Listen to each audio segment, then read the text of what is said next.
Hey guys, what's up? I'm Patrick from Alpine Freestyle, and today my guest at my couch in my flat is Cliff from TISG or from Global Ice.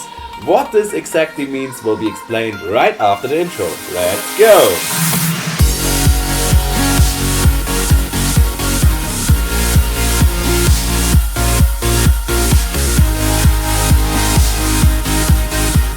So before we start talking with Cliff, let's have a look at what this guy is doing on the ice.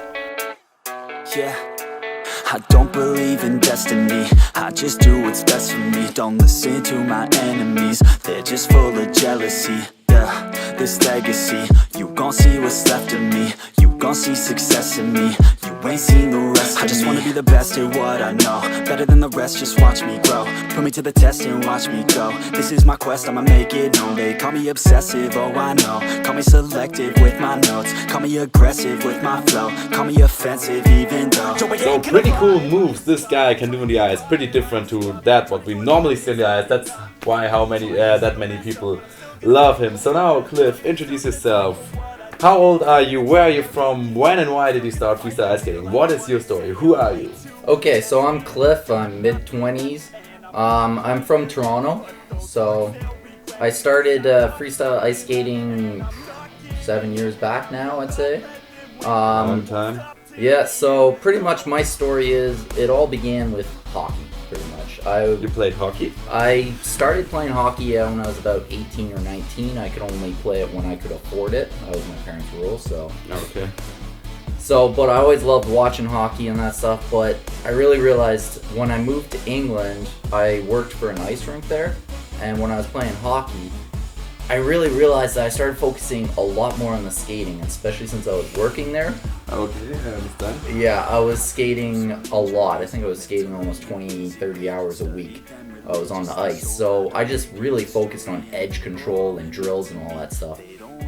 And then randomly some guy came to the rink and was just practicing doing a grapevine. I was intrigued. I saw this and I was like, what is that? I want to learn that. Like, that looks sick. So I started messing around, watching some videos, watching some old stuff, and just started playing around with doing grapevines, things like that, until I realized that I love this more than I love hockey. Okay. So, this is a very different story, and normally people start freestyle ice skating because they don't want to take the choice between hockey and figure skating, so they go for a third one. But you went from hockey to freestyle ice skating. Yeah, exactly. So yeah, that's how I got into it. Really, I loved just skating, and I was always practicing edge drills, always practicing skating moves with hockey. And then when I started seeing the possibilities you could do on ice with freestyle, well, that just opened my mind to a new world. Yeah, that's a pretty cool way to come into freestyle ice skating. Pretty different, as I said before. So now I have a hard question to ask it to you, because I wanted to introduce your team, but you have a team which is TISG, and you have a project, a brand, if you want to call it like this, Global Ice. So let's start with the team. Let's start with TISG. What is TISG? Who founded it? Did you found it, or tell me the story about it? Okay, so TISG started around the same time as I started skating, but because I was living in Europe, I hadn't met them yet. So they had started building up this new movement, ice break movement. And then probably a few years in, so about 4 or 5 years ago, I met them. I randomly ran into them in a rink. And we just started skating together, started pushing each other with new moves. And before I knew it, I was seeing them all the time. And then after that, they decided that I could be part of their team. And we really started growing and started pushing the team to the next level with performances and shows and competitions and everything. Okay, you talked about the ice break movement. What is the ice break movement? Because I can read it very often, let's go break the ice, icebreaker and so on, but what does that mean? And ice break is different to the name TISG. Explain what is ice break? So ice break is very similar to freestyle ice skating. It's the same sort of movements, but it's a full body dance. So we kind of do like battles and stuff like that, but you have to remember that there's 5 elements that we actually have written down for it, from top movement to transitions to ground movements to techniques and to synchronizations. So it all comes down to your whole hand, body, doing grounds, doing heights and depths. It's really a full body. Full body thing. So ice break is more into breakdance than freestyle ice skating, but freestyle ice skating is pretty similar. So you pull it all together and said that's TISG. Yeah. So Okay. there's a little gray area in between, but yeah, it is built up from it. Okay, so then you started to build your own brand, Global Ice, out of TISG, or how do I have to understand it? And what is Global Ice? What are you doing? So Global Ice initially started because I was always, every year I traveled back to Europe. I started in Europe. I met teams there. I loved going back there. I loved the rinks there. So I was coming to shows and to meetups and that stuff in Europe. And it really became like this whole international traveling thing that I did all the time. And I loved filming and creating videos. So it started as that, of me just creating videos of teams and people from all around the world. And then it kind of grew up a bit. So I would say these past few years it's been growing up quite a bit, and now its focus is really on showing teams, trying to communicate with other teams to get connections between them. So it's really, for myself, I found it very difficult when I started traveling and going around trying to find teams. It was very difficult. I had to go through Jay, I had to go through people I knew in the scene to try to find where skaters were. Or even a lot of times I would just show up to an ice rink and randomly run into them. So I'm trying to organize all the community so everybody can stay in contact, anybody can find it, teams and rinks easily. So it can be understood closely similar to the things that Jay started with Xio Lifestyle. So Global Ice wants to be a thing which is similar to Xio Lifestyle with his own style, of course, because no one will ever copy Jay. Nothing can be Jay. Nothing can be Jay. Legend. But yeah, legend, of course. But Global Ice is a new thing of Xio Lifestyle, a different but similar thing. Yeah, there are similarities to it, but yeah, definitely a different angle on it. Like, I'm not trying to take Jay's shoes or anything like that. Like I said, no one can. So, no, it definitely has its own different style to it. Okay, so we were talking about the project Global Ice, what Global Ice is doing, but what are your plans in the future with Global Ice? So you are on your world tour right now. So tell me more about your world tour plans and what you want to do in the future with Global Ice after this world tour. Okay, so my main goal with this world tour, so, Tour 2020, I'm going all around Europe, Russia, Japan, everywhere. And my main goal is to really connect with teams, to try to connect with teams, to get the videos solidified, to get my filming solidified, so I can build up the channel, to build up enough followers. And I like to, teams that maybe aren't that known, because I've been definitely having troubles trying to find people in Russia.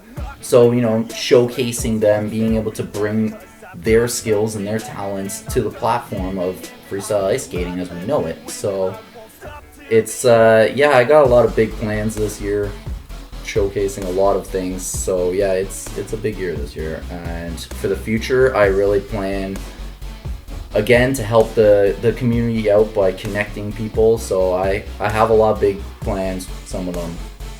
Okay. You won't know yet. I understand. We won't know that. Yeah, but we will see in the future. We will see in the future, yeah. Okay, so we were talking about what you're doing, but sometimes you're not that motivated to go on the ice. Okay, that's in my case. So what motivates you? What brings you on the ice? What makes you feeling, I have to go on the ice now? Mainly, I would say social media, YouTube, stuff like that. So it's really when I see videos, when I see a new move, when I see somebody, even also I would say the people, so sometimes when you go to the rink, if somebody's practicing a move or trying to learn a move, or even just having random people watching you and being like, whoa, that was sick, or you get those freestyle circles starting, they start pretty easily to draw on. And that really motivates me. That's like, wow, okay, like I must be doing something right. People are watching and clapping about this, and the more people I inspire, the more people that I see skating, it's just, that's what inspires me. So another question I ask everybody on this couch: what is your favorite music to do freestyle ice skating? So what are you listening to when you're on the air? Sometimes you wear the earplugs, sometimes no. What are you listening to on your earplugs? Okay, so, well, most of the time I do have to have music because I need to feel the rhythm of it. So, I kind of go a 50-50. Half of it is like European freestyle, techno sort of music like that, dance house stuff. And the other half is b-boy music, rap music. Like, yeah, that's all I got. Okay, the kind of music you're editing to is different to the music you listen on the ice, or it's similar? It's similar. I do most of my videos with 50-50, so half of them are done with some modern techno, dance stuff, half of it's done with b-boy, rap beats, things like that. To make the next question a little bit more harder to answer, because we are talking about your favorite trick, your iconic trick. So probably everybody who sees you or who knows you knows that you're famous for doing those ice break motions we already talked about. Yeah. But what you would yourself say, what is your iconic trick, your best routine trick, whatever, you know what I want to say, your favorite trick? Yeah, so I would say there's two actually. One of the iconic ones that actually came from a buddy of mine in Malaysia was the double toe stop. Double toe stop, where you're leaning inwards? Where I lean inwards and bring my feet up. So. If I'm not too lazy, I'll put in a video of that right now. Call me aggressive with my flow, call me offensive even though Joe, I ain't gonna lie, life's tough, try to get by, life's rough, try to do it right. And what's your second favorite trick? So probably the second favorite trick that really came iconic to me, I actually learned it from a buddy of mine from TISG, Miguel, was the point freeze. So it's kind of from the ground, you hop up and you do the this one. Yeah, I've seen it. Yeah. Okay, I think we have to record it because I just saw it in Debrecen once. But if I haven't recorded, I'll put it in the video right here. So, if we are talking about your style, what you do on the ice, most people would say you're kind of footwork breakdancer. How would you define yourself? What kind of tricks do you like to do the most? Is it more jumps, breaks, or, as everybody knows, those grounds, rotations, everything? So, yeah, I like the grounds, but I think mainly what I like practicing is the footwork. I love doing fast, smooth, clean footwork. Like, sometimes you want to get on the ice. I like to do like a little game where you actually have to keep both your feet on the ice the entire time and just completely move around, rotating everything. A cool thing, yeah. And you never lift a foot off the ice. I have to practice that more. Yeah, I love doing that because it's all about flow. And then same with the grounds. Like I just love like messing around with the flow and just the cleanness of flow. Yeah, this is a cool thing. I have to train definitely more footwork. I train everything. I do my jumps, my breaks, my everything. But footwork, I don't train that often because I'm getting tired of the motion because it's so hard to do it with over 90 kilos. So you get tired very early. I see you doing routines for more than 1.5 minutes and I'm fucked after 30 seconds because I'm too heavy for this one. But I have to train definitely more footwork because, yeah, it looks pretty good what you're doing. It is good. It feels good. So I'm talking to a guy which has seen more ice rinks in his life than I have. Probably he has seen more ice rinks than even Jay has. And I think the most people in the world, except professional ice hockey players, haven't seen more ice rinks than you have. So now make a choice. Your favorite ice rink, or if to make it easier, 3 favorite ice rinks or ice surfaces. So frozen lakes also count because today we've been on an awesome frozen lake and probably it will be in his list. So your 3 favorite rinks. 3 favorite rinks. And why? Shortly why? That is a very hard one. Yeah.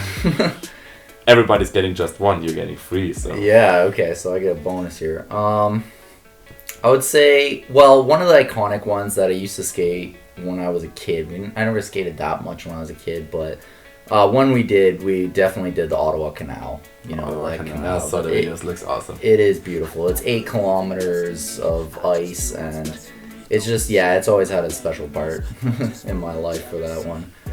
And then I would say the second one, I would have to definitely go with Budapest, just because it was my first big meetup that I ever went to there. and I go there every year. I think I've gone there 4 years now in a row. So Yeah, you've been there 1 year later than I was there the first time, so... yeah, exactly. It's always kind of been a special rink from seeing it from videos to actually being on that surface. So yeah, that's always been a special rink to me.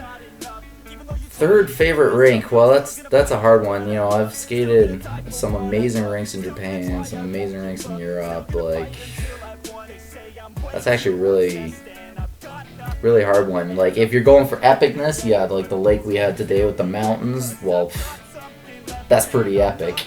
And yeah, same with Fuji Q, absolutely amazing, beautiful rink, like super epic for filming. So I would just have to keep the third one up in the air there.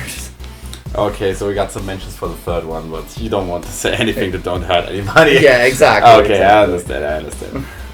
Another maybe tricky question for you. What is the best thing ever happened to you in connection with freestyle ice skating? Actually, that one isn't as complicated as you think. Okay. Because I think the best thing is just the community, the people. Like, I can't believe that I started from nowhere, from no one, from just skating around, just connecting with people at rinks, you know, anybody that did a grapevine, going up and saying hi to them and talking to them, and everybody has been nothing but so welcoming to me. From, you know, anywhere I go in the world, I can just contact people through Facebook or Instagram, and they have no idea who I am, and they're completely open to me, and completely, you know, house me, and like, you man, thank you. And yeah, it's just, I can't say enough for the community. So let's end up this interview with a look into the future. What are your personal plans for the future? What do you want to do? My personal plans, really, I've always had this vision and this dream that, you know, freestyle ice skating would be big, and I know it's going kind of back on what I'm doing, but that really is my dream, that, you know, one day I can travel around the world. We have huge competitions happening here, there, you know, it would be nice to get paid to do this, but that's a big dream. I think every big freestyler has this dream. Exactly, but no, it's really just to see freestyle ice skating and everything just grow into the sport that I know it can be. Alright guys, this was my interview with Cliff from TISG, Global Ice, and everything. I'm traveling around with him across Europe. Today we had a stop at my hometown to do this interview. If you like the interview, give it a thumbs up, and don't forget to subscribe if you don't want to miss anything in the future. Also, feel free to follow me on Instagram, and of course also feel free to follow him on Instagram, and also feel free to subscribe to Global Ice on YouTube. Also, if you want to buy my team merch, you'll find the link in the description below, and if you want to support me on Patreon, you'll also find my Patreon link in the description below. So that's it from my hometown with Cliff from Global Ice. See ya! See ya!